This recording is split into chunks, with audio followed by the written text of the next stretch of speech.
प्यारे बच्चों, मेरे द्वारा कल जो आपको सदस्यता रीजनिंग के प्रश्न दिए गए थे, चलिए उनका हल बताते हैं। तो सबसे पहले हम देखते हैं निर्देश। दिए गए प्रश्नों में संकेत समानुपात के बाएं और दाएं पदों में जो संबंध है वही संकेत के दाएं के पदों में है। तो हमें बताना है कि पहले दो पदों में जो संबंध है, अगले पद के बाद उसमें प्रश्नवाचक चिन्ह के स्थान पर कौन सी आकृति आएगी। तो जैसा कि हम देख रहे हैं कि दो गोले हैं, उसके बाद एक गोला हो गया, ऐसी जो दो चतुर्भुज हैं और उसके बाद एक चतुर्भुज होगा। तो एक चतुर्भुज कौन सा बनेगा, तो हम देख रहे हैं कि विकल्प जो 2 है वह चतुर्भुज बनेगा। तो हमारा विकल्प 2 सही है।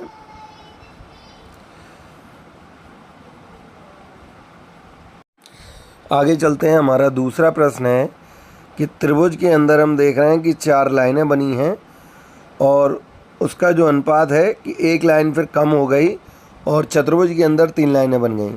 अगर पंचभुज के अंदर 2 लाइनें बनी हैं तो इसका मतलब हुआ कि अब अगला एक षटभुज बन जाएगा और उसके अंदर एक लाइन बनेगी।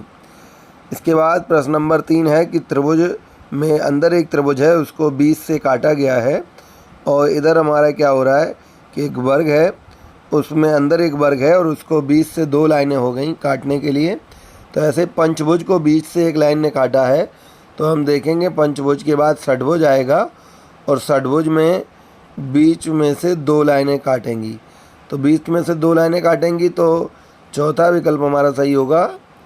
इसके बाद चौथा प्रश्न है त्रिभुज, और इसके त्रिभुज के बाद क्या हुआ कि चतुर्भुज बन गया है, बीच में एक लाइन है।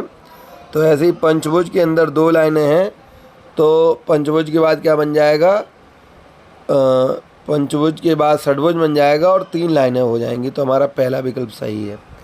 इसके बाद 5वां प्रश्न है कि हमारे पास एक आकृति है और वह आकृति 180 डिग्री 180 अंश पर पलट रही है। तो ऐसे ही 3 त्रिभुज की एक आकृति बनी है, वह भी 180 अंश पर पलट जाएगी।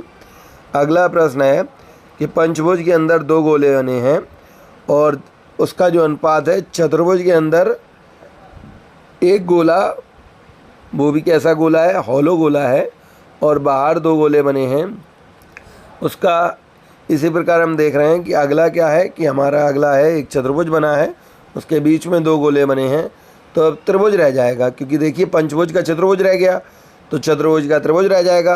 अब त्रिभुज के अंदर बीच में तो हॉलो गोला आना है, तो बीच में हॉलो गोला के लिए क्या होगा, हमारा चौथा विकल्प सही हो जाएगा। इसके बाद 7वां प्रश्न है हमारा कि चतुर्भुज है, उसके अंदर एक एरो बना है और बाहर जो है, बाहर एक अलग तरीके का एरो है। तो उसका जो अनुपात है, अब क्या हुआ आप देखेंगे कि ये जो है कि अब हमारा एरो जो है वो बाहर आ गया है और अंदर वाला एरो चला गया है। तो हम ऐसे ही इधर देखते हैं, अब क्या होगा, और एक साइड पीछे हो गया है। तो ऐसे ही हम करेंगे कि तो हमारा एरो जो है वो एक साइड पीछे होगा तो अंदर आ जाएगा, तो विकल्प ए वाली आकृति सही हो जाएगी। इसके बाद हमारा 8वां प्रश्न है कि एक गोले के अंदर, एक वृत्त के अंदर एक वृत्त है और एक एरो का निशान बना है।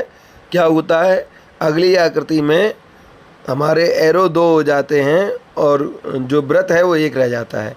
तो ऐसे ही हम इसको करते हैं और इनकी जगह बदल जाती है। ऐसे ही हम इसको करते हैं तो हम देखते हैं कि हमारा जो ऊपर सिंगल एरो होगा यानी सी जैसा है वो डबल हो जाएगा और जो हमारा चतुर्भुज है वो सिंगल रह जाएगा। तो हमारी दूसरा विकल्प इसका सही होगा। चलिए, धन्यवाद।